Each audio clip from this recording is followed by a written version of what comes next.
মানিক, মানিক, কোথায় তুই? কি ব্যাপার মা, তুমি এখানে? আরে আমাদের কাজের ছেলেটা আছে না, ওকে তো দেখতে পাচ্ছি না, তুই দেখছিস? না মা, কাজের ছেলেকে কোথাও দেখি নাই আমি, হয়তো বাইরে গিয়েছে, এই জন্যই তুমি দেখছো না। ও হতে পারে। আচ্ছা তুই কলেজে যাবি না? না মা, আসলে আমার শরীরটা না আজকে ভালো লাগতেছে না, আমি আজকে কলেজে যেতে পারবো না। মা তুমি একটা কাজ করো না, যাও না, তুমি যে কাজে যাচ্ছিলে। কি বলছিস? তোর শরীর খারাপ লাগতেছে? কি জ্বরটা আসলো নাকি? দেখি তো। না মা, তোমার দেখতে হবে না, আসলে আমি একটু রেস্ট করলেই ঠিক হয়ে যাবে। তাছাড়া যদি আদা দিয়ে এক কাপ চা হতো, অনেক ভালো লাগতো খেলে। আচ্ছা মা, তুই চিন্তা করিস না, আমি এখনই তোর জন্য আদা চা বানিয়ে নিয়ে আসতেছি।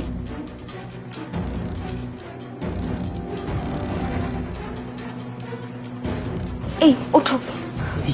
এই তুমি যে বললে তোমার মা বাসায় নেই, হ্যাঁ তাহলে তোমার তোমার রুমে কি করছিল? হ্যাঁ আরে আমি তো জানি যে মা বাহিরে গিয়েছে, আমি তো বুঝতেই পারি নাই যে মা হঠাৎ করে আমার রুমে চলে আসবে। তুমি একটা কাজ করো, মা আবার ফিরে আসবে চা নিয়ে, তুমি ওই যে ওই জায়গায় গিয়ে লুকায়া থাকো, যাও তাড়াতাড়ি। আমি তো একটু হলেই ধরা পড়ে যেতাম। আচ্ছা আমি ওখানে আছি। হ্যাঁ ওখানে যাবা? আচ্ছা ঠিক আছে।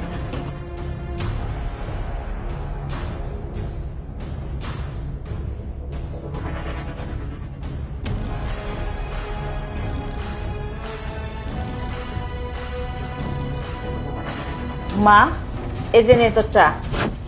ঠিক আছে মা। শোন, আমি তো বাইরে যাচ্ছি, তোর খাবারটা রেডি আছে, চাটা খেয়ে খাবারটা খেয়ে নিস। আর মানিক আসলে ওকে বলিস ঘরগুলো একদম অগোছালো আছে, ওগুলো যেন পরিষ্কার করে একটু গুছিয়ে রাখে, ঠিক আছে? আচ্ছা ঠিক আছে মা, যাও তুমি। আচ্ছা।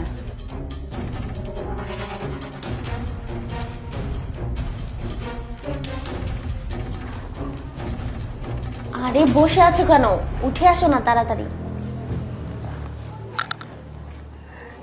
আরে রাখো তো, তোমাকে আমি কফি বানিয়ে খাওয়াবো। তাই নাকি?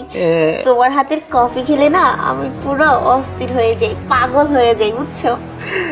আমি তো এখন তোমাকে পাগলই করব, তোমার মা নেই, আর পুরো বাসায় এখন খালি শুধু তুমি আর আমি। চলো তাহলে। এই তো আমি বের হয়েছি, আর বেশিক্ষণ লাগবে না। হ্যাঁ আচ্ছা রাখ, আমি এখন আসতেছি।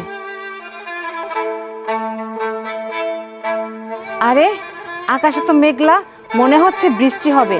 আমি তো ছাতাও নিয়ে আসি নাই, যাই ছাতাটা নিয়ে আসি।